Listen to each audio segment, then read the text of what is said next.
Good morning, everyone. I am Sandra Watson, President and CEO of the Arizona Commerce Authority, and I am so excited to be here with you today.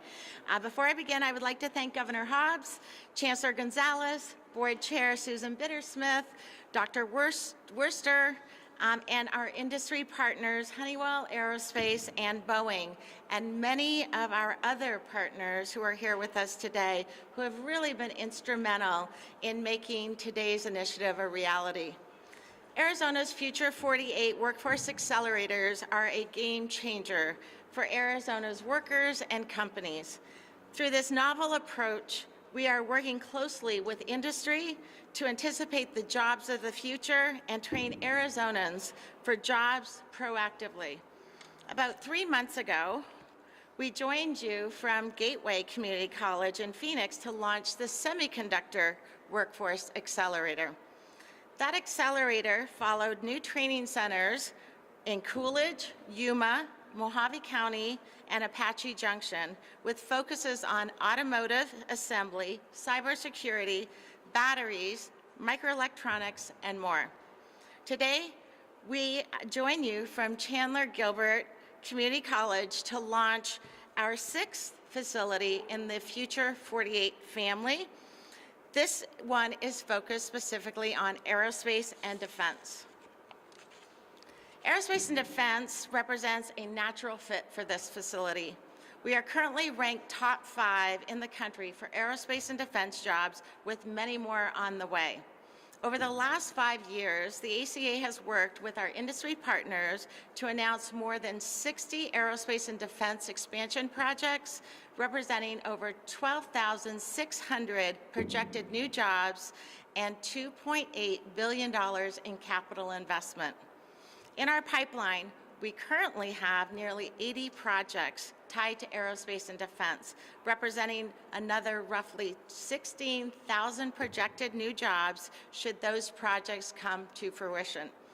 Clearly, this is an industry poised for growth, and we intend to make the most of it. Arizona has earned a global reputation for workforce excellence.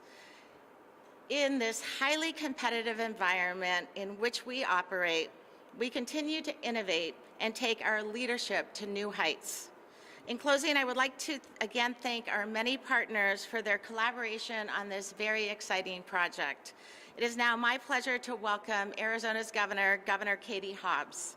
Governor Hobbs has been a tireless champion of workforce development and preparing Arizonans for the jobs of tomorrow. We are so grateful for her leadership and her vision to create more opportunities for Arizonans. Welcome, Governor.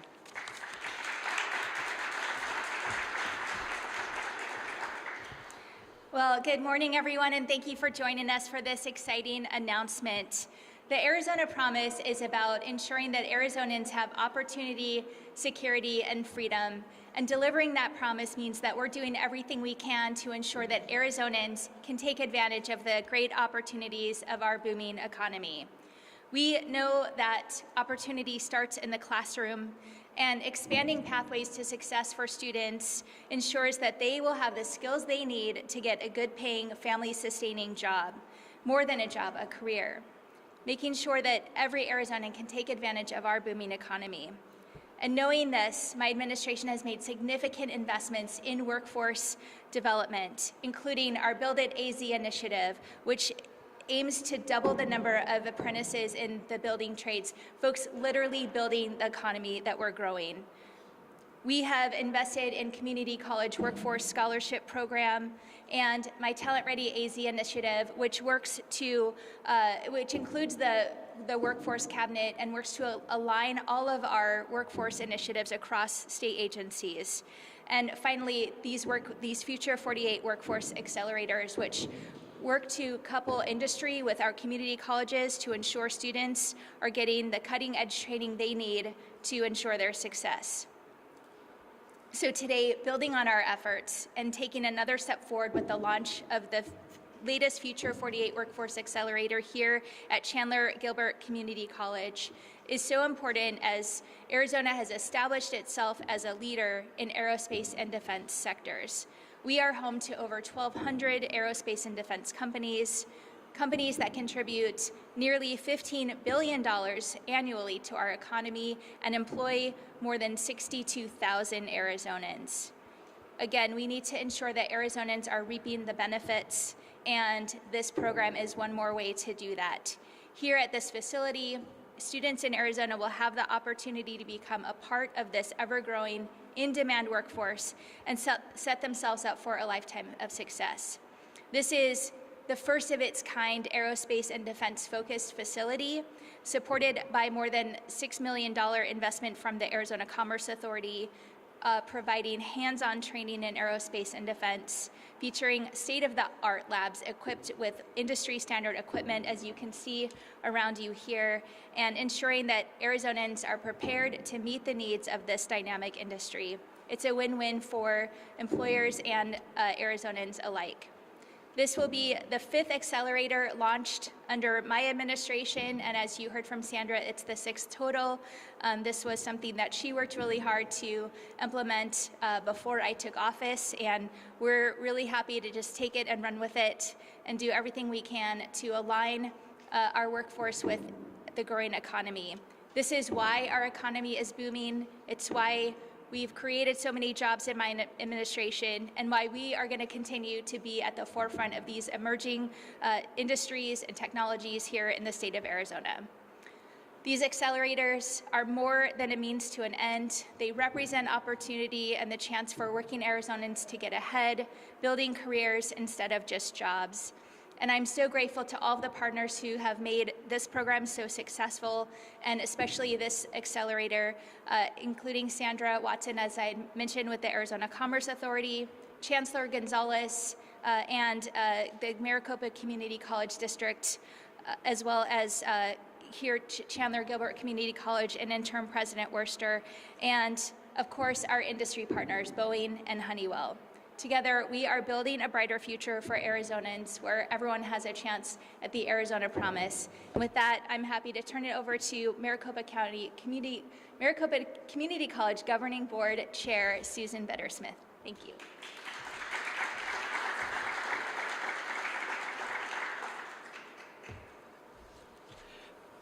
Good morning, and thank you, Governor Hobbs, for being here this morning and for your continued support of our efforts. So on behalf of the Maricopa Community College District Governing Board, which is indeed a mouthful to say, I would like to recognize again the Governor's Office, the Arizona Commerce Authority, and our many industry partners that are here with us today.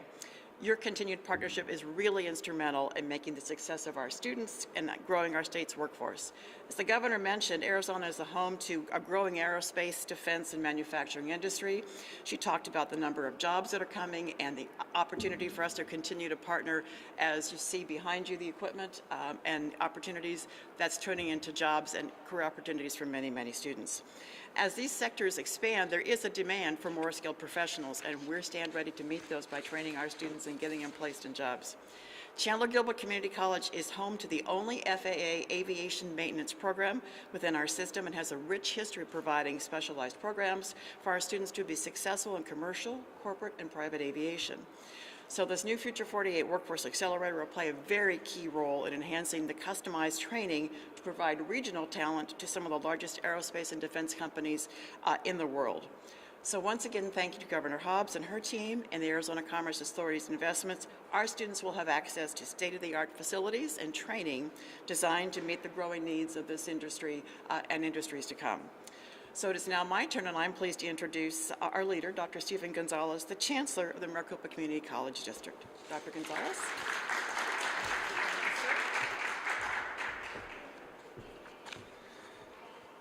Good morning, everyone. On behalf of the Maricopa Community College District, I want to thank you for joining us as we launch the latest Future48 Workforce Accelerator. I would like to extend my appreciation to Governor Hobbs, to Sandra Watson, the team at the Arizona Commerce Authority, and our governing board members, and of course, our dedicated faculty and staff here at Chandler Gilbert Community College that have made this possible.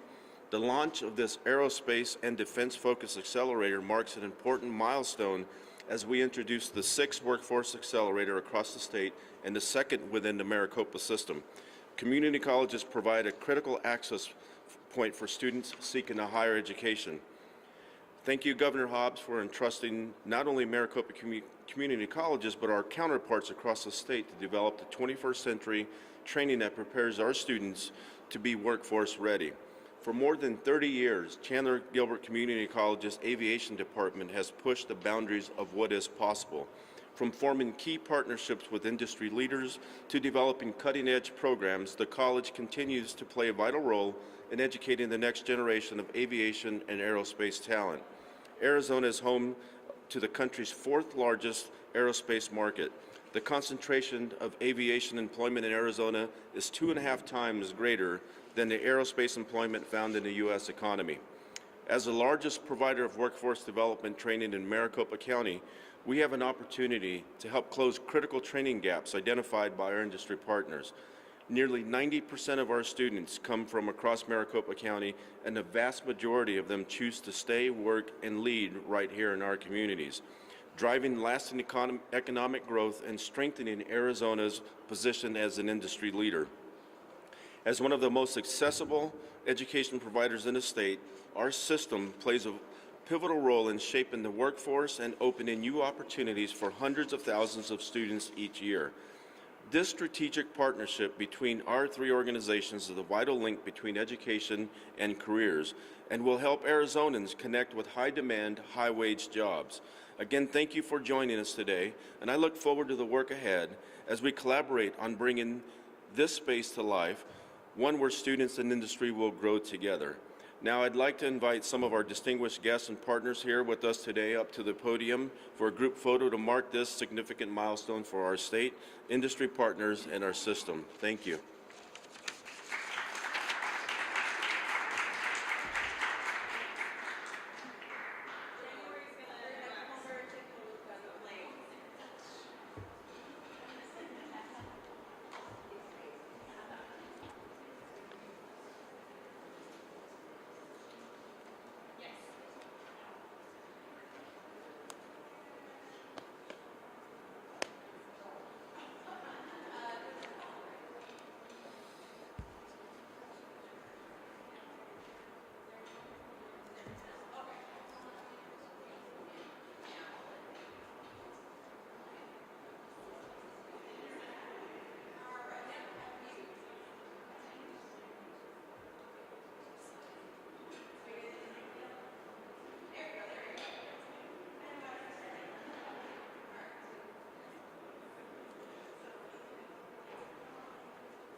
I'm noting that, Stacy. No, I know.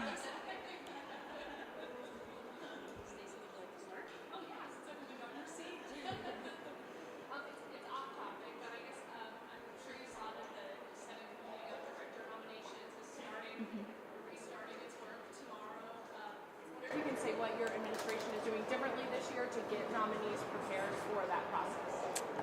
We are continuing to work with our nominees to be prepared, and as I've said from the beginning of the legislative session, I look forward to a fair confirmation process for these highly qualified directors that were selected through our bipartisan transition team. Can you say more about what that actually means to prepare them? Like, do you have staff that are working with them? Yes. Are you drafting Jake Hoffman's questions? Like, what does that look like? We have gone through an extensive preparation process with all of these folks, and are working through the process that we can expect. I don't know. Governor, between federal action and expiring COVID funds, Arizona could see a drastic reduction in federal government spending flowing into the state. Republicans are warning that means budget cuts are on the horizon. I'm wondering how you react to that, whether those federal cuts you believe are going to lead to state budget cuts. We have certainly been preparing for changes in federal funding, and without knowing what those look like, it's kind of hard to plan for them. So we're, gaming out different scenarios. But right now, all of the federal cuts that have been announced are on hold through court orders. And we're moving forward to ensure that we're implementing the projects that have been funded and that Arizonans are benefiting from those projects. On the COVID side, those funds are expiring. You've been able to see that coming. I'm wondering how you're dealing with projects that have relied on that funding since going back to 2022. We've done everything we can to utilize those funds for largely one-time projects, and knowing that they were not permanent funds, and preparing to deal with that. I think all of the funds have to be expended by the end of 25. So yeah, we're working to do that. Thank you, Governor. Families who are in the developmental disabilities program say providers are not getting reimbursed right now as the clock winds down on their funding. What are you hearing about that, and what are you doing if that is the case? As far as I know, folks that are providing services are getting paid. I don't have information to the contrary, but we're happy to get back to you with more details on that. Firing squads, yes or no? It's not legal. Well, the legislature is advancing a bill that you would obviously have to sign that would make it an option. Well, it's a I don't believe that's the best option. And when you were a state legislator, did you ever use legislative immunity to get out of a traffic ticket? No. I don't recall getting pulled over. But no, I would not. I think our lawmakers, people that are elected to pass laws, should be held to, at a minimum, the same standards as everyone else, if not a higher standard. Republican lawmakers are looking for President Trump to either roll back or get rid of the Ancestral Footprints Monument. I'm wondering... Get rid of what? The Ancestral Footprints Monument near the Grand Canyon. I'm wondering what actions, what communication your office is doing to I guess, oppose that. We haven't heard that that's on the table. Obviously, it was something I supported and will continue to support. And we'll look at options we have if that actually happens. Sorry if you already answered this. Couldn't quite hear some of the questions, but could you talk a little bit about the veto of the election bill that was passed? Yeah, absolutely. So I said from the beginning that I'm happy to talk to lawmakers about how we can make the tabulation process more efficient and get faster results. But I've always been more concerned with getting accurate results and, more importantly, ensuring that Arizonans don't have their right to vote curtailed. And I was willing to engage in negotiations. I put forward a set of proposals, never asked for all or none, and everything we put on the table was flatly rejected. And furthermore, the bill that they sent to my desk and I vetoed not only addresses the early ballot drop-off issue, it essentially guts mail-in voting. And those are all non-starters for me, and I've said that from the beginning. Again, happy to engage in negotiations if they want to try to send something else up that actually addresses the results issue without impairing voters' access to the ballot. And if they want something done by this next election, that's the path forward. The Republican bills on Prop 123 are starting to move through the legislature. You said that you want money that would support more than just teachers who work in schools. What other requirements do you have that you want to see in that renewal measure? We are continuing to engage in conversations that will get us a Prop 123 that, number one, voters can support, and that gets more money into our classrooms. And I certainly won't entertain conversations that enshrine ESAs under voter protection. But getting more money to teachers and in the classroom has been a critical aspect of what we're talking about. If that doesn't go to voters this year, is that a political loss for you? I think there's a wide agreement that we want to get it to voters this year.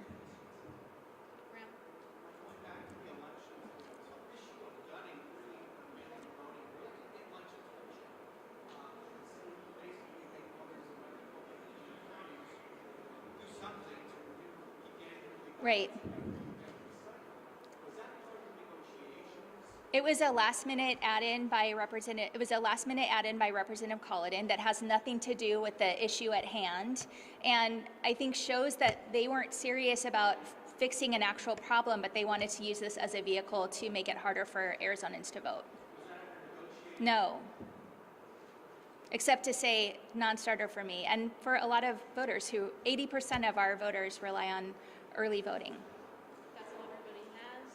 Call it. Are you going to get in a plane since having that? Oh, today? No, I don't have time for that. I get in planes all the time. Thank you. Thank you.